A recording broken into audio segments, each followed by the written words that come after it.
반갑습니다. 항공사 전문 강사 강재민입니다. 그동안 잘 지내셨습니까? 저도 여러분과의 만남을 손꼽아 기다리고 있었습니다. 여러분들과 재미있는 역사 이야기를 나누는 이 시간이 제게는 굉장히 행복하고 또 보람된 시간입니다. 그동안 여러분들의 많은 응원과 격려 덕분에 제가 여기까지 올 수 있었습니다. 앞으로도 많은 관심과 응원을 부탁드리면서 저도 초심을 참고 끝까지 최선을 다하도록 하겠습니다. 오늘은 지난주에 이어서 그 유명한 황산벌 전투에 대해서 한번 알아보도록 하겠습니다.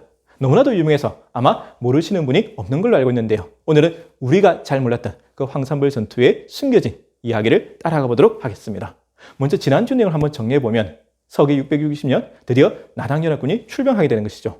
당나라의 소정마에 이끄는 13만 대군이 바다를 건너와서 금강하루 기벌포, 지금의 군산 앞바다거든요. 그쪽을 통과해서 백강을 거슬러서 수도 사비성으로 진격하게 됩니다. 그리고 신라의 김유신 장군이 이끄는 5만 대군이 대전에 있는 탄현을 넘어서 논산을 거쳐서 수도 사비성으로 진격하게 되는 절체절명 위기 속에 백제는 놓이게 되는 것이죠. 이러한 위급한 상황 속에서 의자왕은 바른 결정을 하지 못하고 우유부단하게 시간만 보내죠. 그러다 결국 골든타임을 놓쳤고, 그런 사이에 김유신 장군이 이끄는 신라의 5만 대군이 탄현을 지났고 당나라의 소정마에 이끄는 14만 대군이 기벌포를 통과하게 됩니다.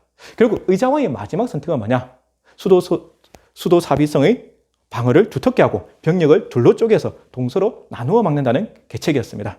장군 의직을 하여금 군사를 주어서 당나라 군대를 맡게 하고 그 유명한 백제의 마지막 충신이자 명장이었던 계백장군한테 5천 명의 결사들을 주어서 신라의 김유신 장군을 맡게 된 것이죠. 하지만 패배를 직감한 이 계백장군은 집으로 돌아가서 가족들을 불러 모아놓고 그 유명한 말을 하게 됩니다. 이 부분이 삼국사기 계백열전에 자세히 나오거든요. 뭐라고 하냐면, 어차피 우리는 이 전쟁에서 졌다. 적의 노예가 되어서 비참하게 구차하게 사느니 내 손에 깨끗하게 죽자면서 가족들을 모두 죽이고 전쟁터로 나갔다는 슬픈 이야기가 전해지고 있습니다. 근데 이 부분에 재밌는 건 뭐냐면, 계백장군이 이런 말을 했을 때 가족들이 동의했다는 기록은 없습니다. 자, 아무튼 이 계백장군의 행동을 놓고 평가는 지금까지도 극과 극으로 엇갈리고 있습니다. 조선 초기의 대학자자 정치인이었던 권근은 뭐라고 하냐면, 계백장군의 마음은 알겠지만 그래도 가족들을 죽인 것은 너무 지나친 처사다. 전쟁에서 이기면 나라도 보전하고 가족도 살릴 수 있는데 가족들을 죽여나간 것은 이미 패배를 자인한 꼴이다. 즉 사기를 떨어뜨린 일이다 하면서 오히려 비판적 시각으로 보게 됩니다. 반면에 조선 후기의 그 유명한 실학자 안정복 선생은 뭐라고 하냐면, 아니다. 장수는 자신을 잊은 다음에야 사졸들의 마음을 얻을 수 있다. 즉 성공후사라는 뜻이죠. 따라서 계백장군이 가족들을 죽이고 전쟁터로 나가기 때문에 군사들의 마음을 얻을 수 있다면서 오히려 긍정적인 시각으로 바라보게 됩니다. 이렇게 상반된 시각이 존재하는데 솔직히 뭐라고 평가하기 어렵죠. 저도 그렇습니다. 하지만 21세기 현대적 관점에서는 이 행동은 절대 정당화될 수 없습니다. 우리도 지금 뉴스를 통해서 많은 안타까운 뉴스를 접하게 됩니다. 생계난으로, 경제난으로 가장들이 자살을 하면서 자신만 죽는 게 아니라 가족들까지 이렇게 살해하면서 죽는 그런 끔찍한 사건들을 많이 접하지 않습니까? 그 행동이 절대 정당화될 수는 없거든요. 저는 저 개인적인 견해는 이렇습니다. 그 사람의 생명권은 그 사람만 가지고 있다. 내가 따라 죽을지 아니면 구차하게라도 살 건지 이거는 나만이 결정할 수 있다. 결국 이 계백장군의 이 행동은 조금 현대적 관점에서는 좀 이해하기 힘든, 좀 안타까운 행동이라고 저는 개인적으로 생각합니다. 하지만 그 마음은 충분히 공감은 가는 것이죠. 자, 어쨌든가 이 계백장군은 가족들을 다 죽이고 5천 명의 결사들을 끄고 황산벌로 나가게 됩니다. 황산벌, 들판이지 않습니까? 어딜까 정확하게 비정할 수는 없지만 대체적으로 충남 논산에 있는 평야로 이렇게 추정하고 있습니다. 자, 그런데 이 황산벌 전투는 영화 황산벌 때문에 영화 한산을 보면 그 시기, 그 뜻 하나를 해석하는 걸 놓고 수많은 일들이 벌어지니까 굉장히 오랫동안 진행된 전투라고 생각하지만 실제로 이 황산벌 전투는 서기 660년 7월 9일 단 하루 동안 벌어진 전투입니다. 단 하루 동안 총 5번 붙어서 처음 4번은 백제가 이기고 마지막 한 번은 신라가 이기는 굉장히 치열했던 전투였던 것이죠. 자, 그러면 계백장군이 이끄는 5천 결사대가 김유신 장군이 이끄는 신라의 5만 대군, 무려 10배가 넘는 10대리 싸움이지 않습니까? 어떻게 이겼을까 처음에? 황산벌에서 들판에서 여러분 정면으로 붙으면 절대 이길 수 없어요. 그렇지 않습니까? 아무리 계백장군이 이 5천 결사대가 열심히 싸운데도 10배가 넘는 병력을 상대로 평야에서 전면전을 펼친다? 승산이 없죠. 그런데도 불구하고 처음에 4번을 이겼다는 것은 뭔가 다른 이유가 있었겠죠. 삼국사기에 보면 이런 기록이 나옵니다. 계백장군이 먼저 5천 결사대를 끌고 황산벌에 도착한 다음에 험한 지형에다가 진영 3개를 세우고 신라군을 기다렸다. 여기서 포인트가 있죠. 뭡니까? 험한 지형에다가 진영 3개를 세우고 신라군을 먼저 기다렸다. 즉 목책 같은 걸 세우고 아마 지형지물을 이용해서 막았던 것 같아요. 그래서 아마 초반에 좀 주도권을 잡을 수 있지 않았나 이렇게 추정할 수 있는 부분이죠. 자, 문제는 더 큰 이유는 뭐냐면 이런 지형지물을 이용했다 이런 것도 있겠지만 결국 백제군이 초반 4번을 이길 수 있던 이유는 바로 그 강한 정신력이 있었습니다. 이 오천결사대는 이름이 결사대입니다.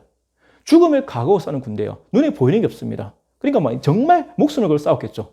반면에 김유진 장군 희하의 신라 5만 등은 어떻습니까? 자신들이 10배나 많으니까 백제군을 약간 우습게 알고 좀 약간 방심한 마음으로 자만한 마음으로 왔겠죠. 이 정신력의 싸움에서 승패가 갈린 게 아니라 봅니다. 아무튼 김유진 장군의 고민은 깊어질 수밖에 없습니다. 왜냐하면 7월 12일 날 그가 디데이거든요. 수도 사비성 앞에서 당나라군과 합류해야 되는데 지금 황산벌에서 발목이 잡힌 거예요. 근데 김유진 장군이 뚜렷한 대책을 내놓지 못하고 시간만 흘러가는 것이죠. 굉장히 안타까운 일입니다. 이때 김유신 장군의 동생이던 김훈순 장군이 자신의 아들 방구리를 부릅니다. 너는 나라가 위기에 빠진데 왜 가만히 있냐? 나가서 싸워라 이럽니다. 그래서 방구리가 아버지의 명을 받들고 혼자 나가서 싸우다가 백제군 앞에 잡혀 죽는 것이죠. 그리고 이 모습을 보고 또 김품일 장군이 그 유명한 화랑간창 자신의 아들이거든요. 불러서 얘기합니다. 너는 친구가 죽는데 많으냐? 너도 나가서 싸워라 이렇게 얘기합니다.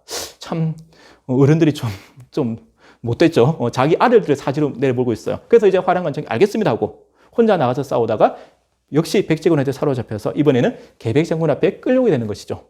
계백장군이 투구를 펼쳐보니까 16살밖에 안 돼 너무나도 앳된 소년입니다. 차마 죽일 수 없었던 것이죠. 계백장군이 차마 의리가 있는 것 같아요. 또 어찌 보면 자신이 죽였던 자신의 어린 아들이 생각날 수도 있겠죠. 그래서 죽이지 못하고 살려서 돌려보내는데 그 아버지 김품일장이 또 화가 났어요. 너는 왜 살아서 돌아오냐 이거죠. 그래서 다시 나가서 싸우라고 합니다. 어떻게 했습니까? 화랑간창이 다시 나가서 싸우다가 이번에도 이제 백제군한테 사로잡혀서 계백장군 앞에 끌려오게 됐는데 이번에는 계백장군이 살려 돌려보낼 수는 없었죠. 그럼 백제군이 계속 죽게 되잖아요. 결국 마음은 아프지만 결국 화랑관창의 목을 잘라서 타고 말에 매달아서 돌려보냅니다. 솔직히 이 목을 관창의 목을 잘라서 타고 말에 매달아서 돌려보내면 어떤 결과가 벌어질지 알죠. 신라군의 사기가 올라갈 건 알지만 돌려보낼 수밖에 없는 계백장군은 굉장히 착하고 정말 의리가 있는 분 같아요. 어쨌든가 이 관창의 모습을 보고 이제 어떻게 됩니까? 신라군의 사기는 충천하게 되고 그 기세를 몰아서 백제군을 공격하는데 마지막 5번째 전투에서는 이제 백제군이 치게 되는 겁니다.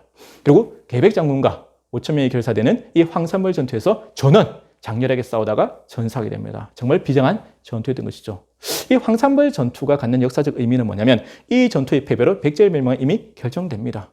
정말 안타까운 일이죠. 그리고 여기서 계백장군과 5,000이 결사되는 모든 걸 걸고 싸웠지만 나중에 다음 주에 나오겠지만 의장왕을 비롯한 백제 지도부는 굉장히 자신의 안위와 목숨만 생각하는 비열하고 비굴한 모습을 보여주게 됩니다. 정말 상반된 모습을 보여주게 되는 것이죠.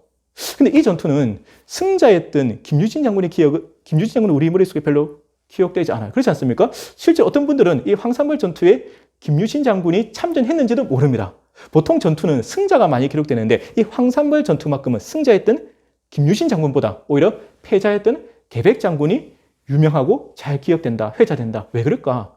왜 그렇겠습니까? 이 계백 장군과 5,000개의 그 충절, 그 절이 이것이 후세인들한테 너무나도 깊게 각인되었기 때문이 아닐까 생각합니다. 비록 계백 장군과 5,000의 결사대는 장렬하게 전사했지만 그분들의 이 희생정신, 그 높은 충절, 애국심은 지금까지도 우리들한테 깊은 귀감이 되고 있다. 저는 그렇게 생각합니다. 우리가 역사를 통해서 얻을 수 있는 교훈이 뭐냐?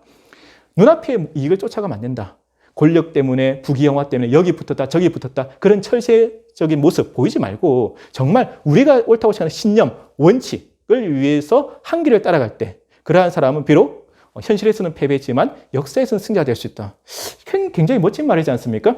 현실에서의 패배가 역사에서의 패배로 이어진 것은 아니다. 현실에서는 패배했지만 역사에서는 승자가 되는 경우가 굉장히 많다는 것이고 이 계백 장군과 5,000의 결사대가 배로 현실에서는 패배했지만 역사에서는 영원한 승자로 남겨졌다. 그러면 우리도 어떻게 차려야할지 한번 고민해 볼 수 있는 지점입니다. 여러분, 눈앞에 이익 이런 걸 쫓지 말고 원칙, 신의 이런 것을 좀 쫓아서 멋있게 한 번뿐인 이 삶을 멋있게 살아야 되지 않을까 라는 생각을 하게 됩니다. 자, 아무튼 오늘 강의는 여기서 마치도록 하겠습니다. 여러분, 다음 강의도 기대해 주시고 다음 주에는 이제 백제의 마지막 멸망 스토리가 펼쳐지게 됩니다.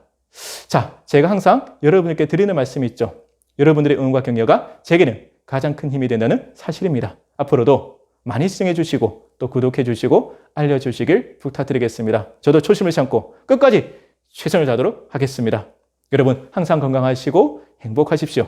지금까지 항공사 전문 강사 강재민이었습니다. 감사합니다.